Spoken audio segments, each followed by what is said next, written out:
Welcome, everybody, to another edition of Down and Dirty with the Badger State Tractor Pullers, sponsored by Front Street Toys, Casper Egg, Slama Enterprises, Trip Downing, and Wettenkamp Transport. And we'd like to welcome Mike Witt from the National Farm Machinery Show Championship Truck and Tractor Pull, visiting with us tonight. I'm John Strandley, Greg Elsing, and Ryan Zolik working with us tonight. So welcome, Mike. Thanks for coming on. Thank you all for having me. Thanks, Mike. I interject one thing here. Did anybody send Stacy the link? I did not.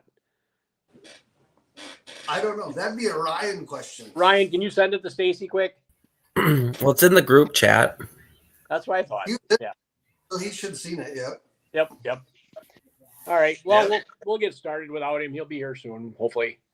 So, Mike, first question I guess a lot of people want to know is how many years have you been involved with the Farm Machinery Show? In the position I'm in right now, 25. So 25? Yes. What'd you do before that?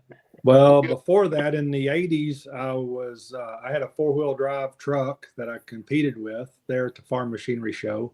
And then during the 80s, I ran indoors with TNT Motorsports.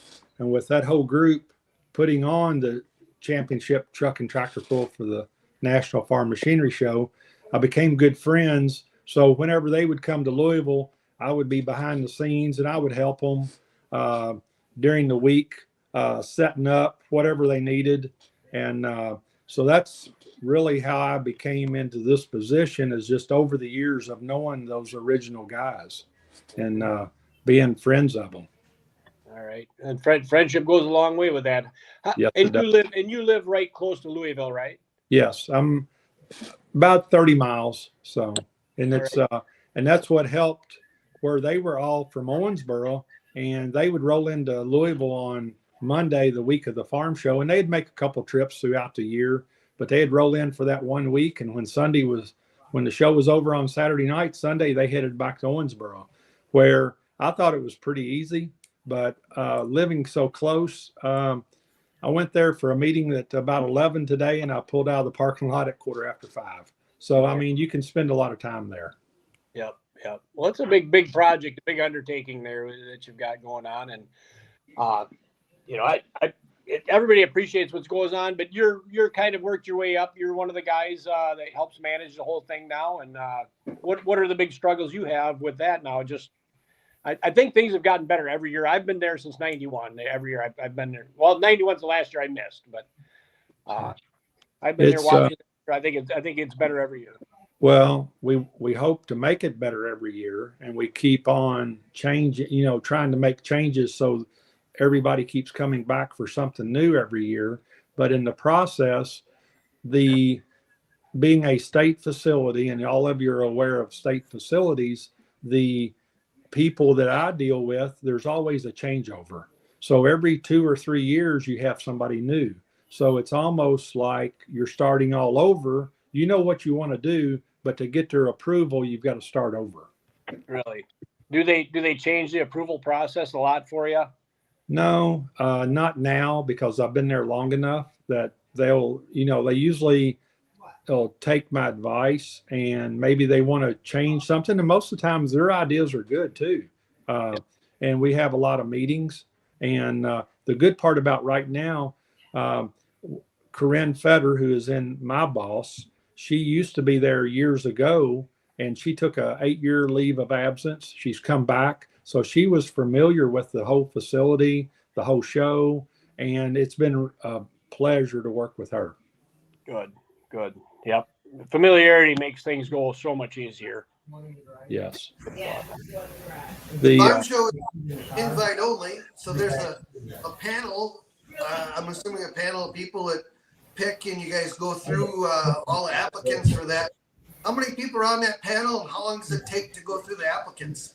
There's about 4 of us that go through the applications, and we usually try to get them mailed out about the end of August, 1st of September. We need them back by October, and then we'll start going through them. And the perfect world is to be done with them by the 1st of November. Everybody knows before Thanksgiving. But with the new way of everything changing rule wise, we like to follow the rules of last year. So realistically, we ought to be running this year the rules of 24. But for all the safety rules and everything, we have to implement the new safety rules for 25 into 25. So that's why we drag our feet a little bit, sending out applications to try to get the new rules set up and to with them. Yep. And, How long does it take? So you guys must meet a bunch of different meetings, throughout It that. usually takes about 2 weeks, 3 to 4 nights each week. And we'll pick a class or two a night and then go on and go through all the classes and then start back over the next week and go through them again just to be sure that we haven't messed up or made any mistakes. Yep. And there's always second guessers that want to help out with it and that, right? Yes. It's tough. That's a tough thing. Yeah. It's hard.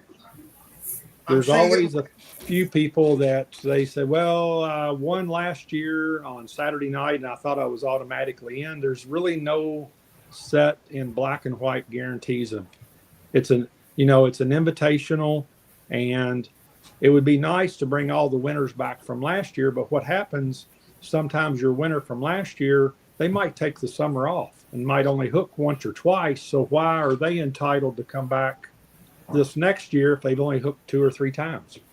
Right. You're 100% right. You have to compete all year to get, football teams don't get to go back to the Super Bowl next year because they didn't, they have to play the next season again to try and get back, right? Yes. Way to look at it. Yep. It's and each class is different, the way we go about picking them, because with only picking 12, say, light pros versus 24 limited pros, so each one's a little different. And then you get into the 2-wheel drive trucks where you have 62, 64 of them to pick from. So each class is a little different the way we go about it.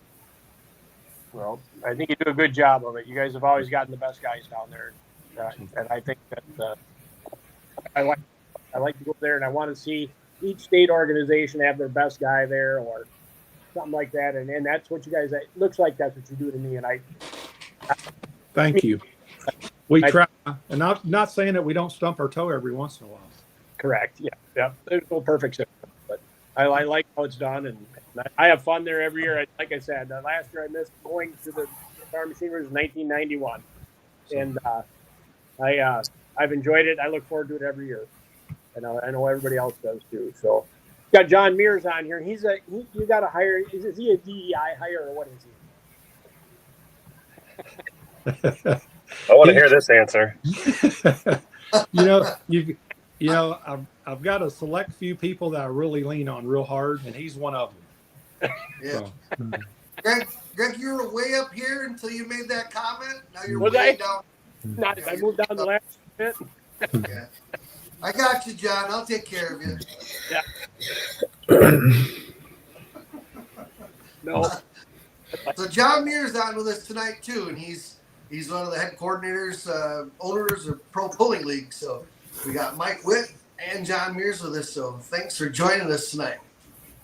Yeah, we just got done with a couple of ball games, so we're just sitting in the truck in a parking lot, so with some lights. So How'd you do? and they won. I think they won by 40. So both kids. So Yep, that's pretty. we take basketball pretty serious out here. They must have got them skills from their mom, right? Probably. Now he's down here. No. Not moving down the ladder or up the ladder, no? Yeah. Yeah. Well, the reason we asked you guys to come on here really was some of the rule changes, Mike, you talked about a little bit ago. You waited a little longer to see what the rules from last year.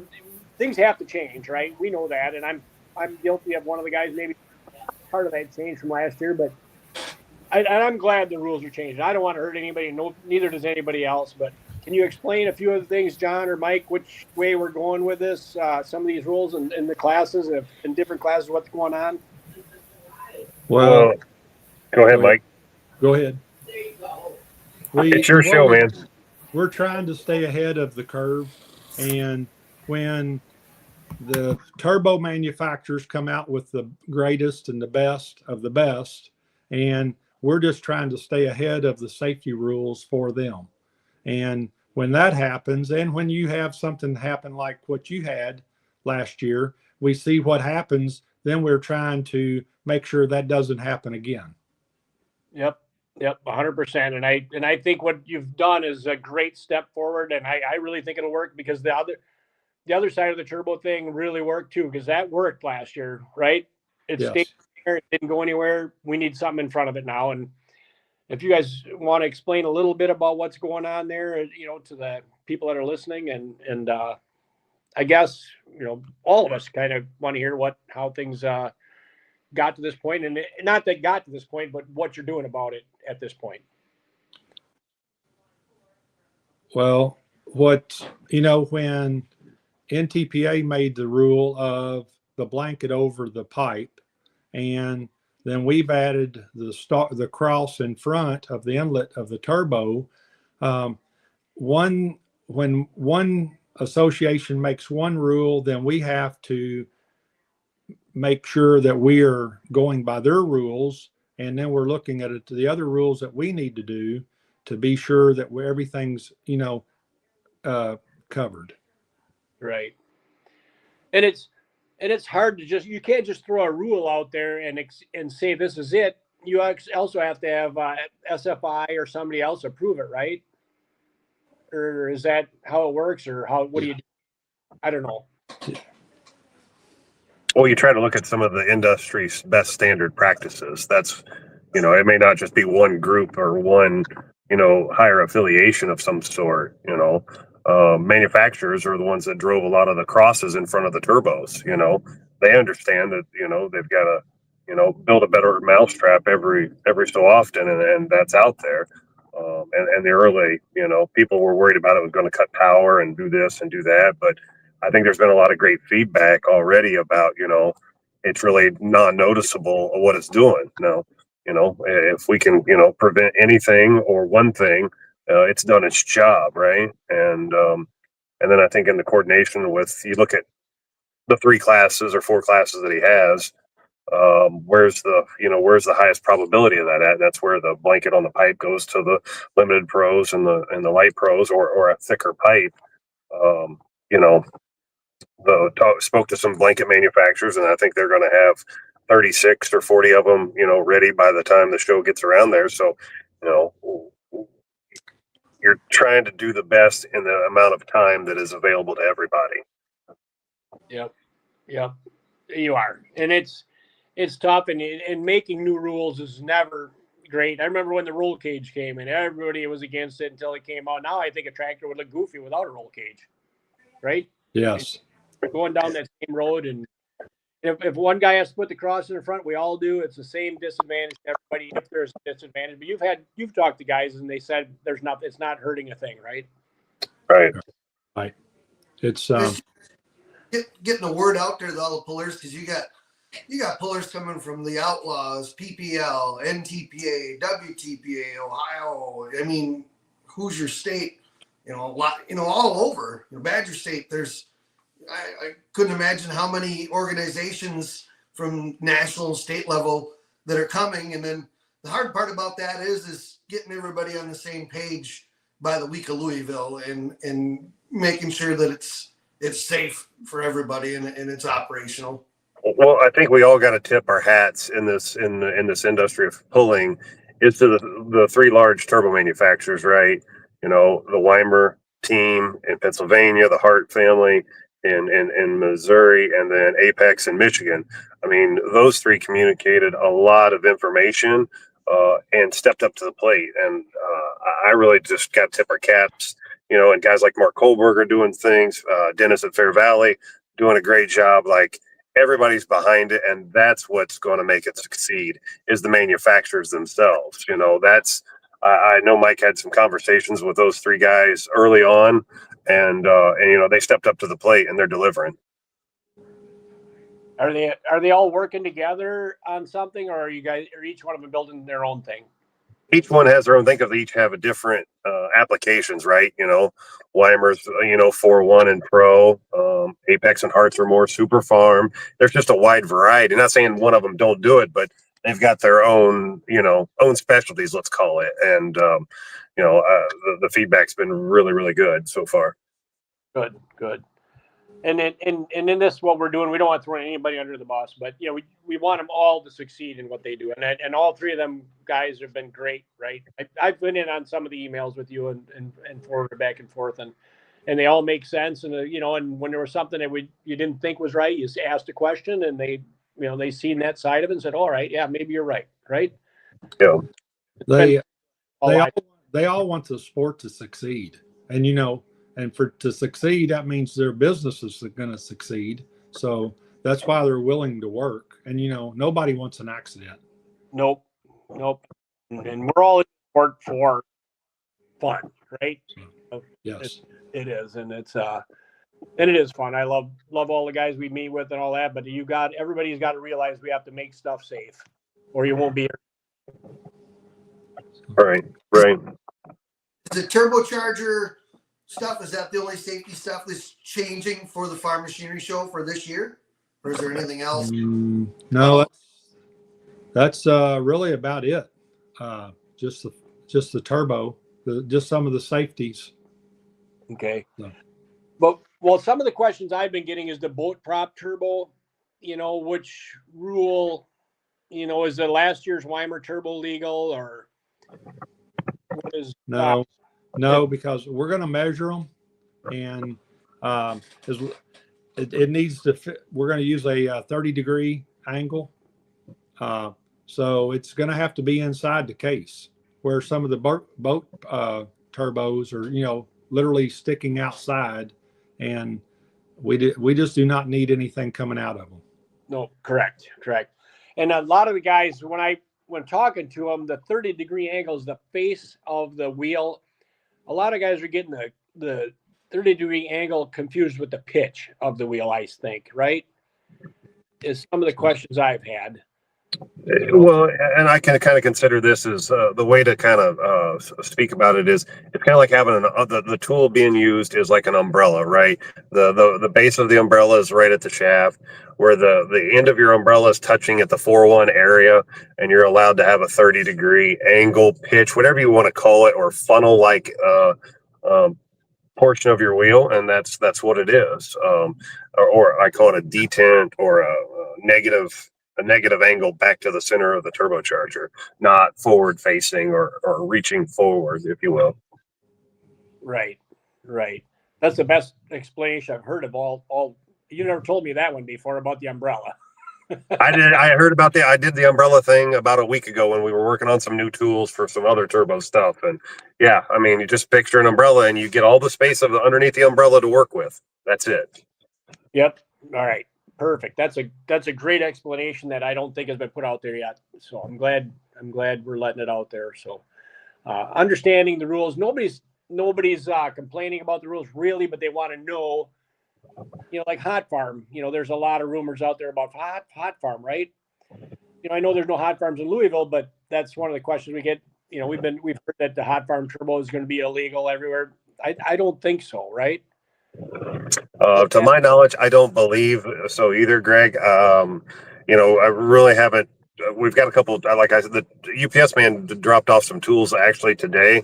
So I kind of want to get those out there and have people test them in the right diameter of bore. I mean, everything that we had previously was 2.6 or 4.1 bore kind of stuff. But some 3.0 tools came in today, and some 3.5 tools. So yeah. I think everybody should be good other than what we're going to call that boat prop situation. So, but again, the manufacturers have been working their tails off for the pullers. That's the best thing is these guys are getting behind their customers and really getting them to the forefront of this project for everybody. So Mike, is that what you're using in Louisville then to check turbos? The same thing in all the classes that plug with? Yes. Okay, so like Pro Stock, is that still that way, or what's going on there? I guess because we really don't have that there. You've got that's a different tool that we use. So that wasn't addressed, the blades, but it's got the 6.5 tool, the same tool that was used last year will be the same tool that's used this year, from my understanding. All right.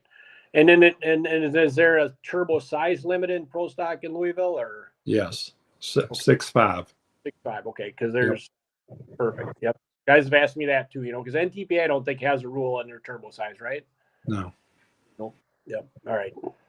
It's main reason is for our smoke tube. We have enough problems with it, and it's one way of making our smoke tube. We hope that it will last for the whole week without having problems. And at some point, I think there needs to be a limit. There does. I agree with you 100%. I don't think a lot of the guys even have the biggest turbos on yet, right? No, they don't. Right? So, yeah. And Well, the smoke. Greg, that's one of the things people talk about a lot is, bigger pipes, bigger smoke tubes, right? Everybody's at 8-inch. They're talking about going to 10. Well, I think at that point, then that's when Mike's smoke tube gets it's already pretty finicky now. It can't take a lot more from what I've understood from the stories of him repairing the pipes. So, at some point we just got to call it good, Well, it's so much better than it used to be, the smoke tube. Even when there was 5.1 turbos, you guys have improved your smoke tube so much, Mike. Do you want to go through what the differences you've done? Because back, you're talking about 6.5 turbos now, but back when it was 5-inch turbos, they were burning it up, right? Yes. And I mean, say 15 years ago, we were using like a 20-inch pipe from the sled to the floor. It was a 20-inch down through the floor. And then it literally went up through the side of the bleachers and through the suites and then outside. Well, in 2018, they reconfigured everything and cut the floor. So we've got bigger pipe going out, but it's about 460 foot from the edge of the sled till it gets outside. And from the time the tractor takes off, if you're outside, you'll hear it spooling up, taking off. And when you're shutting down at the finish line, that's when the smoke starts coming out of the building. It takes that long of that distance. So trying to move that much, but where it really hurts our smoke tube is those cans of ether when it's popping, trying to start, and you're trying to get it spooled up and it's backfiring and throwing that raw fuel down the pipe, and it lays in that pipe and burns. And that's where we have a major problem. How big a horsepower fan motor? What kind of motor and how big is it? It's a 75 horse, and it's just like a turbine wheel on it. And it's about a 6-foot wheel. And it's literally on top of Freedom Hall in the back. Okay. Yep. We've been there. We've watched it, videoed it coming out of and you're right. The tractor's done when the smoke starts coming out of it, so there's a lot of air in that tube from start to finish. Yes. And all that heat is in there. It's so hot, from, the closest to the tractor, but all of that's still through that tube all the way out. It's about 100. Well, the pipe on the sled to what goes into the floor, that's all 24-inch. And then when it goes into the floor, it goes to 36, and it's 36-inch all the way till it gets outside. There's a lot of cubic feet there. And last year when the super stock alcohol diesel black IH tractor, when it backfired, we've got burst panels in that pipe to relieve the pressure if it does happen. And we did not realize until Saturday when we were starting up Saturday noon that one of the burst panels was open. Really? And so we finished Saturday alcohol supers and pro stocks with a burst panel open in the basement. Oh, so it was just sucked air in that burst panel. But that would hurt your end up by the sled though. Yes. In there, right? Yes, it was hurting on the vacuum. Yes, at the inlet. But so, I mean, every year it's something different. You just keep learning. Well, and that big motor and that big fan sucking that air out, and when them diesel supers and the pro stocks light it up, that pipe still swells up. Yes. Yeah, you see it expand. Yeah. Yep. it's fun to watch for all the guys that go there. And there's a lot of people in the stands that don't understand what all this takes to make it happen. And that's why we're trying to explain it to them. So I hope they're up. Yep. Adam Stevens asking about a step hitch. So what's the rule on a step hitch for Louisville? To me, John, Right. about a step hitch is like a receiver hitch coming out of your truck that steps down, right? Yes, that's what you would call it. I know a lot of the cast iron tractors have issues with that, because of the tires and so forth. I believe those will still be usable. The only class that has a straight over their plane of the drawbar in the tractor divisions would be the Pro Stock. So Is a component. It's a component. Yeah. So right, like Mike, when you guys talk about a step hitch in Louisville, you're talking about the same thing, correct? Yes. Yep. If the bottom of the hitch is flat all the way to the end, and you guys put notches in them like a red tractor, I know a red rear end will not. You can't get the hitch high enough without a notch in it, and you don't want to notch the rear end out because that weakens it. Right. Fit in the head, Exactly. right? Yes. Yep. Hitch was thing. We don't want to out whatever you've had for the last 20 years as far as I believe it's good. For some reason this last year here or two, it's really gotten to be an issue. I don't know what somebody did. You guys seen anything different, or what have you guys seen? I missed part of the question, Greg. Okay, in the last couple of years, a hitch angle has really become an issue with some people asking about it, and I don't know what changed it. What rule has changed, or what description of a hitch? I don't know. And I don't know if it goes back to even different tires, changing the tire, and the tire's a little bit taller. So the hitch, or the tire's got to be shorter. So the hitch has got to go a little higher. Right. But yes. And we've had a couple issues where, we've checked them, and even, we've even checked the tires. It seems like, I don't know why, but February is where everybody wants to try and get everything checked for sure.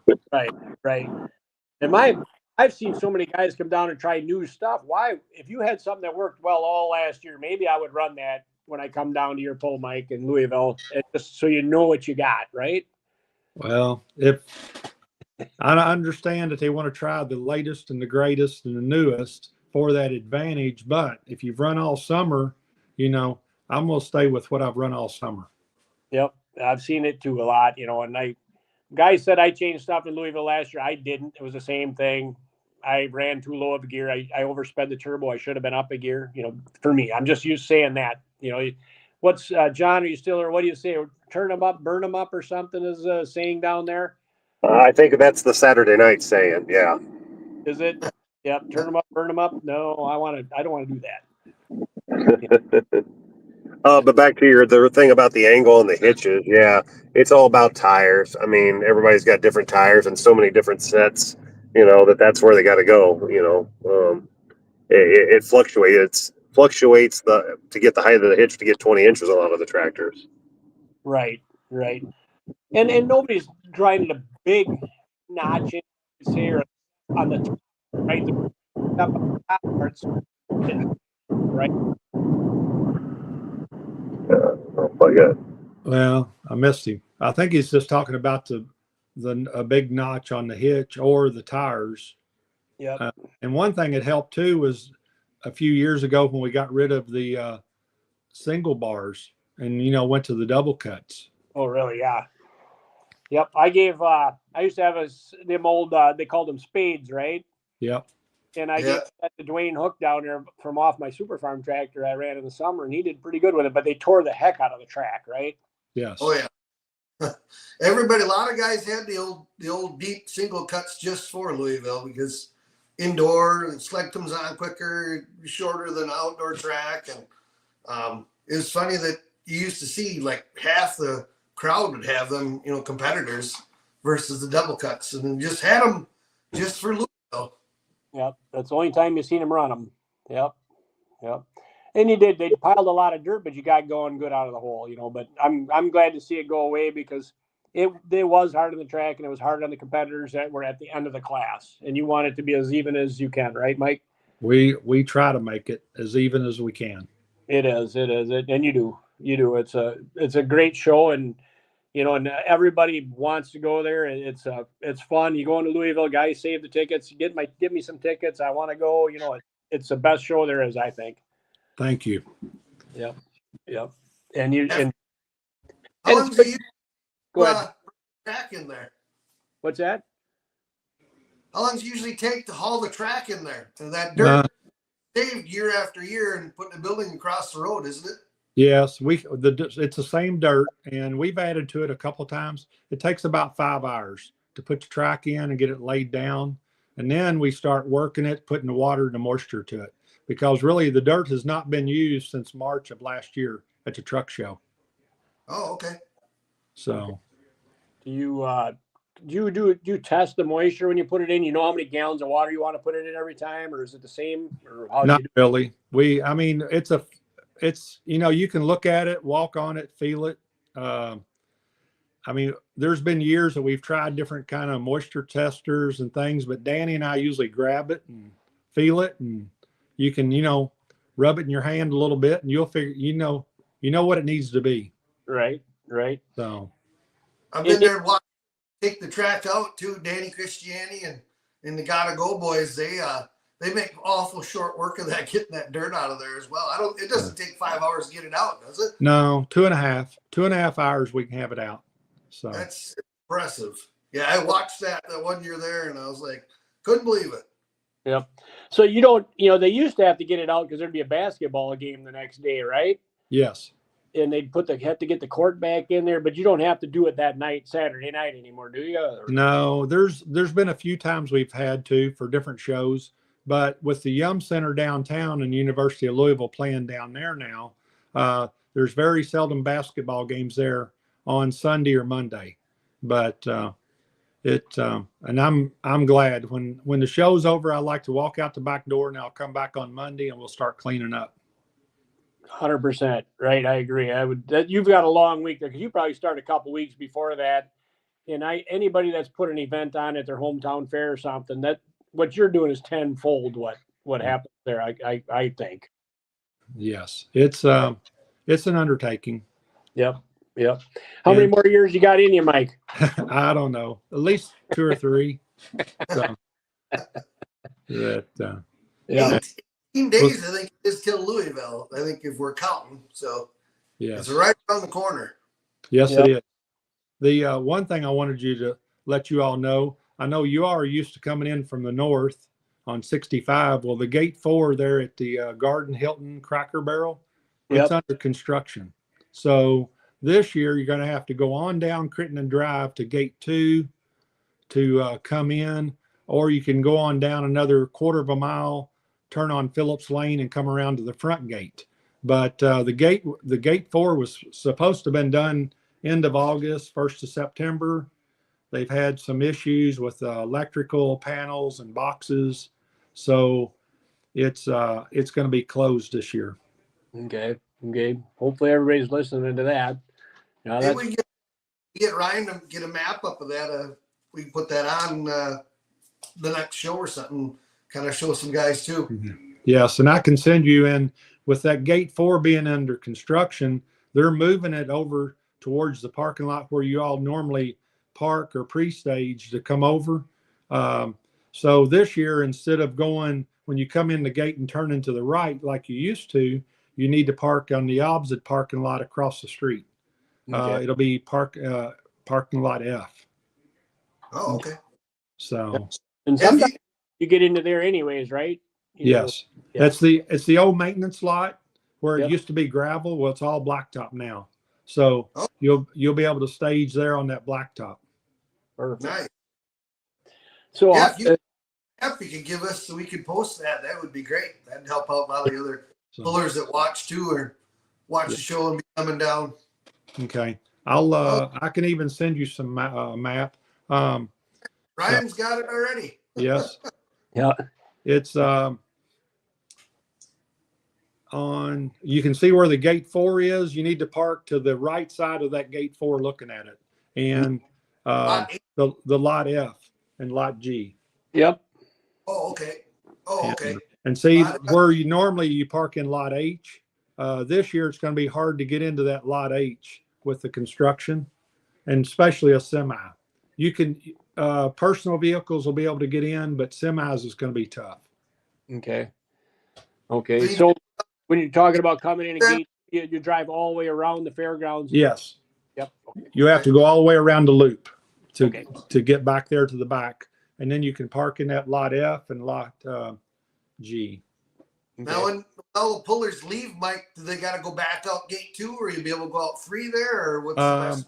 They're talking about having gate 3 is a service gate, and there's a chance that it could be open, but I don't want to say yes with it not being. And they're talking about opening it to bring in some of the big farm equipment, the wide loads.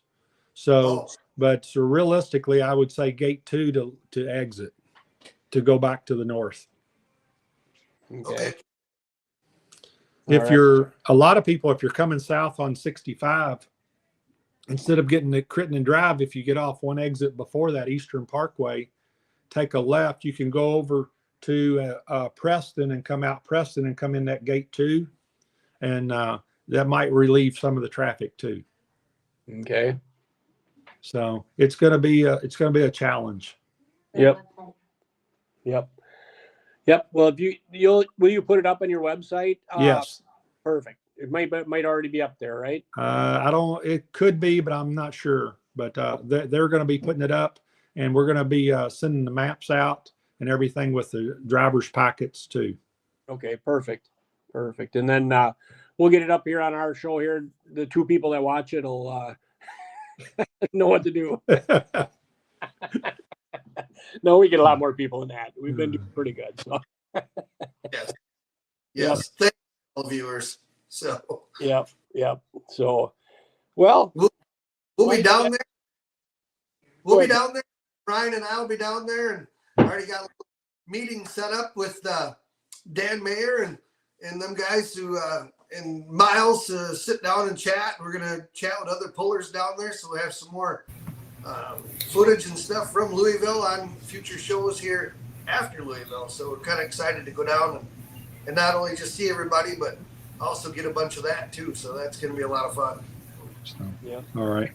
Well, so Mike, you got anything you want to tell everybody to look forward to? Anything different? Anything Lee Greenwood again, or anything like that?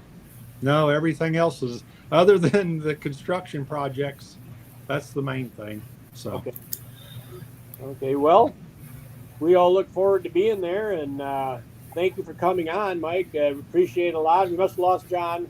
He lost must have Wi-Fi or something.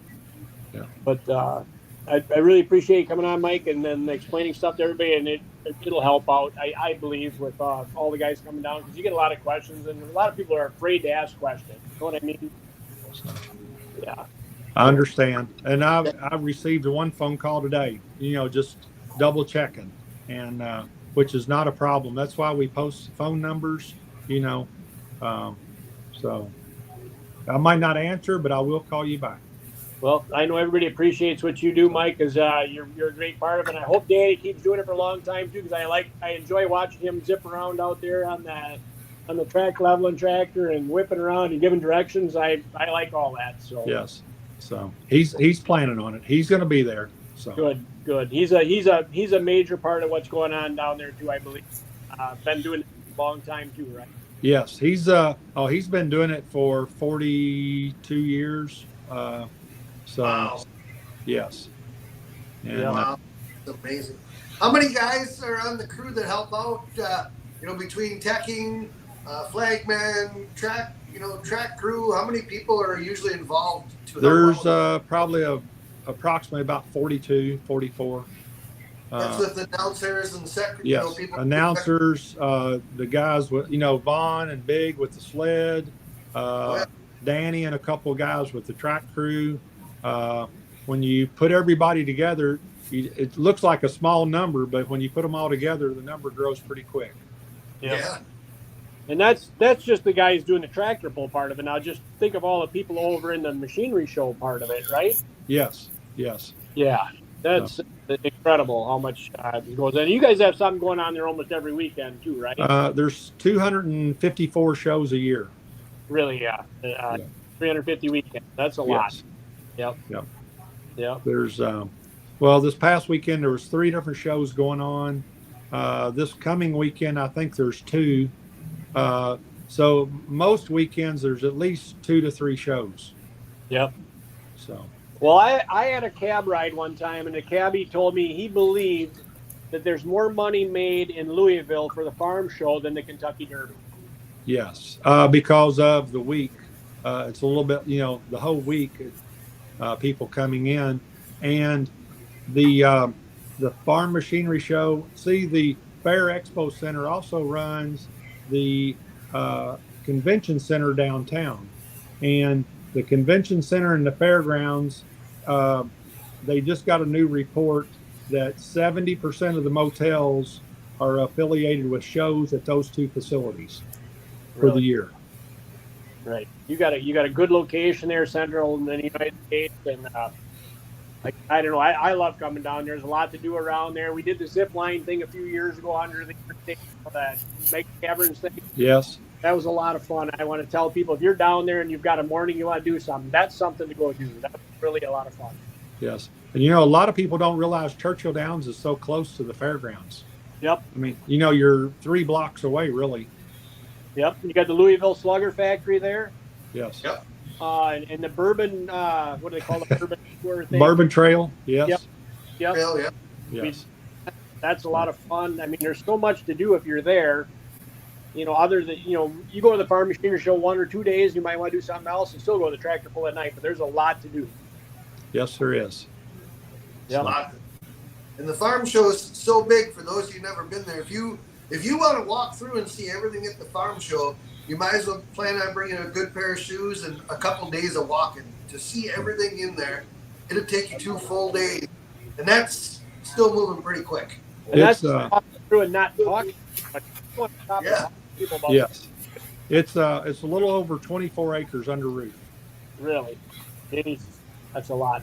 So, I always heard 17, but 24, that's crazy. Yeah. Crazy, Yes. yeah. and and the property there's a little over, I think it's about 525 acres. Really? And that, yes. Yeah, we were down there for the Lucas Oil banquet in November, I think it was, and there must have been a rodeo or something going on there. And I bet you, when we landed, the cab drove around the fairgrounds there, and I'll bet you I seen 1,000 trailers. For sure. Yes. Yes, that would have been the North American Livestock Show, and that goes for like 2 weeks. Yeah. And, so you have, your beef cattle, your dairy cattle, your goats, your sheep, alpacas, you name it, and draft horses, quarter horses. It all comes in that 2 weeks. Yep. Are you part of all that too, Mike, or do you just do No, I just do the farm show. Danny and his crew, they do the changeover, and from when they go from dairy cattle to beef cattle, they will clean the buildings completely, and they'll spray them down, and do that in about 24 hours. Really? And doing those wings, and that south wing where all the equipment will be sitting, they will clean it once, and they'll change it over once. They'll have livestock in it too. Really? I'd love to come down there and see that. It's always during harvest, but that's that would be great to go see. Gotta go. Yep, gotta go. So, Gotta go. all right. Hey, thank you all for having me. Yep. Thank you, Mike, for coming on. We appreciate it. We'll see you in a few weeks. All right. Thank you. Yep, See you. Mike, we'll see you down there. All right. Yep. Got a question from Colin Burr, a comment from when he started first going in 18. The Airbnb is only focused on the Derby weekend. They know what the weekend farm show is now. Yeah. They Yeah, do, they're Mike, for Colin. Yeah. Yep. He's been there, so. Hotels and all that are packed, and if you don't have a hotel room way ahead of time, you're not going to have one. Right. And it's then everybody finds out where they want to stay and where you want to be after a while. You know what's going on. So And you got to think too, however many people go watch the polls, but you got to think of how many of the thousands and thousands of people that walk through the farm show itself and check it out, And Broadbent, during the days when Broadbent Arena is open, that's where all the pit parking is for those who've never been there. All the trucks and tractors get brought in, they go across the scale. Some of the teching gets done there, Hitch and stuff, and then they back them in order in the class that you're in. And then after that, then they come through and finish doing all the other turbos, check all your other safety stuff, fuel, if there's fuel to be checked, water, all that gets done over there. But I mean, they're very on the ball of having everything parked in there nice and neat. They can get it in and out really easy. And it's all strategically planned and how everything fits in there. Yeah, it's going to suck with that gate 4 being closed. I'm telling you that right now because I use that 5 times a day. Yeah, that's going to be it's going to be hard. That one is, but yeah. But I think we can get off one earlier because you with the car, but not a semi. You can get off the one down by the Cardinal Stadium and kind of go a little back street. I've done that before too, but I don't want to do that all the time either. That's a long drive too. Yeah, So, somebody's be you just gotta go down Critton Drive there further and get the gate 2. And I think we went in that gate once because there was an accident or something was going on there. I think before. Yep. Right by the gate 4, there's an accident at an intersection, if I remember right. Right. So, all right. Yeah. Well, I think it's one of our better shows, right, John? Yeah, it's nice having them guys on here. Greatly appreciate John Mears jumping on quick and helping explain some of the stuff. And a lot of changes in the pulling world. And just like John says, he's part of PPL, but he sees the whole thing and wants all pulling to grow as well. So and once you get down there, you're all pullers. You're not NTB, you're not PPL, you're not outlaw. You're all there for the same cause. Oh yeah, it's all pullers in general. No matter who you pull with, have the same heart no matter what. And it's great to see those of you that also that can't go to Louisville. You can live stream it. They got it set up so if you go on their Championship Tractor Pull website, you can live stream the shows every night. And it was great for me not being able to go down there like I used to. The first time they did that, I was on the first night, watched it. So that's how I end up getting to see Louisville quite a bit is the last few years, however many years here that I haven't been able to go is I buy the whole week and live stream it and watch the whole thing. Right. And if there was one night I got stuck at a restaurant and I only missed one session the whole time I've ever 2 sessions. I mean, but we watched it on most of the bars have it on their TVs down there too. If you can't make it to the poll, a lot of them do. Oh, huh. You got it playing on there. Yeah. Yep. So, yeah. We put it on the very first night. And then the next night, Kurt and Penny Wildman come over to our place the first night. And we went over their place, I think Saturday night to watch the finals. So it was pretty cool the first year that they live streamed it. And but it's nothing like going to Louisville. And you said it too, you've been there many years. And I used to go every year. I loved going down to Louisville. And then once I changed jobs, it's just too hard to get away. But it's just a great event to go to. That drink looks stiff by your reaction. Too much lemon in it, heavy. Lemon. Booze in there. Yeah, there's no booze there. It's all ice. It melted. Yeah. Lemon. Unbelievable. Yeah. All right, guys.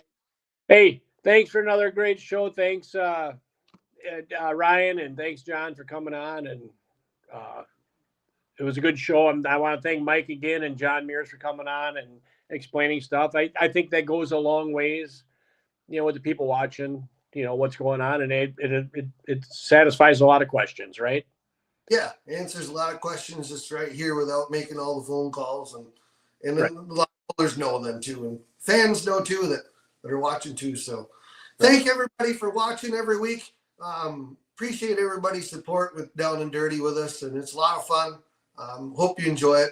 We also want to thank Front Street Toys, Casper Egg, Slama Enterprises, Trip Downing, and Wet and Camp Transport. So thank you to all of them to help us out. Ryan, kudos to you helping us out every week. We couldn't do this without you. So thank you so much for all you do. Right. And I think next week we've got Chris Feller on with some news on blocks he's building machining and his tractor a little bit. So that'll be really interesting too. The videos will be coming from China, the roughing in the blocks that eventually end up at Robbie Lemke's. Wow. Amazing. So That's yeah, cool. two more Mondays and we'll be in Louisville.